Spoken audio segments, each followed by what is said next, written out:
आज मेरा मोबाइल हो गया था ख़राब और मैं बेबी केयर में आया हुआ था। कैसे हैं आप लोग? आज मुझे मिला हुआ था मेरी गाड़ी को साइड पहुंचाने का काम और मैं निकल पड़ा था अपनी मंजिल पे गाड़ी को लेके। भाई साहब इतनी धूप थी, क्या बताऊं मैं आप लोगों को, इतनी धूल मिट्टी, मतलब क्या बताऊं मैं आप लोगों को। फिर भी वैसे ही निकल पड़े थे हम लोग साइड पहुंचाने के लिए और जल्दी जाना भी था, टाइम पे पहुंचना भी था हम लोगों को। बैठे बैठे कमर में दर्द हो गया था भाई साहब, क्या बताऊँ।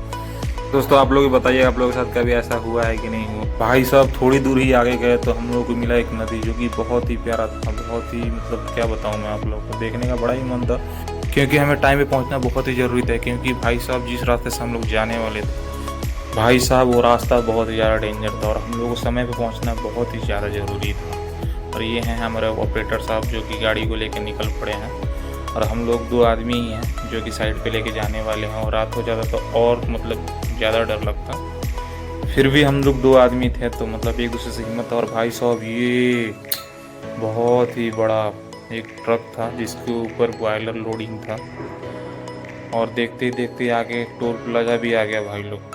अब वहाँ पे जाने वाले थे हम लोग, वहाँ पे हमारा टोल कटता और वहाँ से फिर हम लोग आगे बढ़ने वाले थे। फिर रास्ते में जाते जाते हमें एक मतलब 50 साल के बुजुर्ग आदमी दिखाई दिए जो कि मतलब बहुत ज़्यादा संघर्ष करके धूप में खड़े होके, भाई साहब क्या बताऊँ, मतलब इतनी मेहनत 50 साल की उम्र में। ऐसे लोगों को दिल से सैल्यूट करने का मन करता है जो इतनी कड़ी धूप में भी काम करने से पीछे नहीं हटते। हम लोगों को ऐसे लोगों से कुछ सीखना चाहिए जो कि इतने मेहनत करते हैं।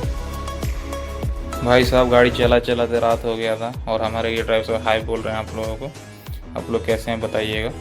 ये शाम का टाइम है भाई साहब, देखिए बिल्कुल 7-8 का टाइम है और कितना मतलब सुंदर लग रहा है नज़ारा। हम लोग को मतलब ज़्यादातर रात हो गया था और जिस रास्ते से हमको जाना था ये देखिए कितना सन्नाटा था, डर भी लग रहा था। कैसे भी करके हम लोग वहाँ पे साइड पे पहुँच गए। साइड पे पहुँचने के बाद ये है साइड का नज़ारा और हम लोग को बाद में पता चला कि भाई साहब बोर्ड तो बंद है, हम जाएंगे क्योंकि बीच में समुद्र है। अब हम लोग के पास एक ही रास्ता था, ट्रेन का ट्रैक पकड़ना और उसी रास्ते जाना जो कि बहुत ही डरावना रास्ता था। भाई साहब ये देखिए कितना डरावना रास्ता था, डर भी लग रहा था क्योंकि ये बहुत बड़ा जंगल है और बीच में एक रास्ता है, मैं दिखाई भी नहीं दे रहा हूँ, देखिए इतना अंधेरा था। हमारे पास कोई ऑप्शन नहीं था, बस एक ही ऑप्शन था, बस चलना। और ऑपरेटर साहब तो बार बार आगे ही भागते ही जा रहे थे, मैं पीछे पीछे था, उनके हाथ में टॉर्च था।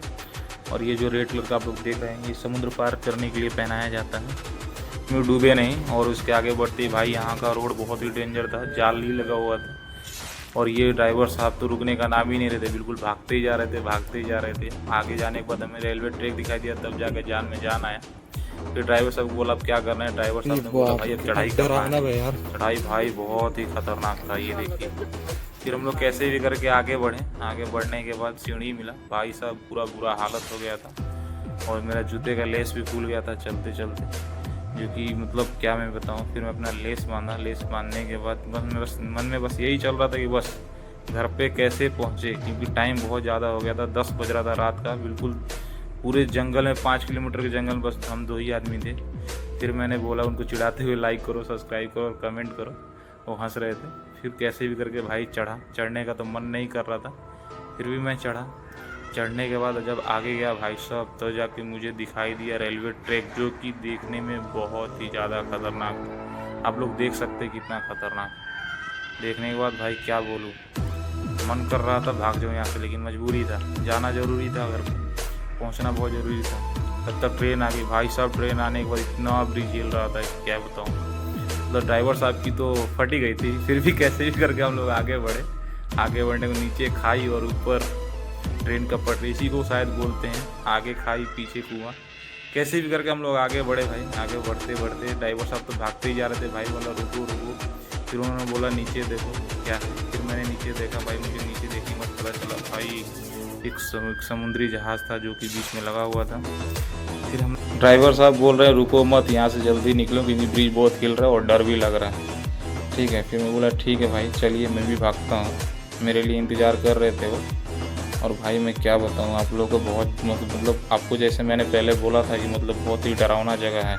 ये देखिए समुद्र के बीच में बोट लगा हुआ है और इसमें भी पाइलिंग होता है जो काम चालू होने वाला है, ठीक है, बुलेट ट्रेन का। ये समुद्र के बीचों बीच ही काम चल रहा है अभी। और फिर हम लोग यहाँ से मतलब क्या बताऊँ, ड्राइवर साहब जल्दी भागने लगे भागते भागते हम लोग को सीढ़ी मिला भाई, सीढ़ी से हम लोग नीचे उतरे। नीचे उतरने के बाद थोड़ा सा जान में जान आया। फिर वहाँ पे जाने के बाद मतलब थोड़ा राहत मिला, चलो भाई रोड पे तो पहुँच गए। रोड पे जाने के बाद हम लोग थोड़ा विश्राम करने के लिए सोच रहे थे, तभी हम लोगों को एक प्यारा सा सीट मिला जो कि ब्रिज से आए थे भाई लोग। यही ब्रिज है, देखिए कितना खतरनाक है, 2.5-3 किलोमीटर का ब्रिज है और इसको हम लोग क्रॉस करके आए हैं पूरे, मतलब 2 ही आदमी थे अकेले। उसके बाद हम लोग आए यहाँ पे। हम लोग को आने के बाद कुछ दुकान मिला, नाश्ता वास्ता करने के लिए रुके यहाँ पे। आने के बाद फिर चाय वाय पिए। ड्राइवर साहब को हमने बोला भाई ड्राइवर साहब चलिए घर चलते हैं, बहुत टाइम हो गया है, क्योंकि रात 11 बज गया था। 11 बजने के बाद ड्राइवर साहब बोले ठीक है। फिर वो उनको मैं घर पे छोड़ा।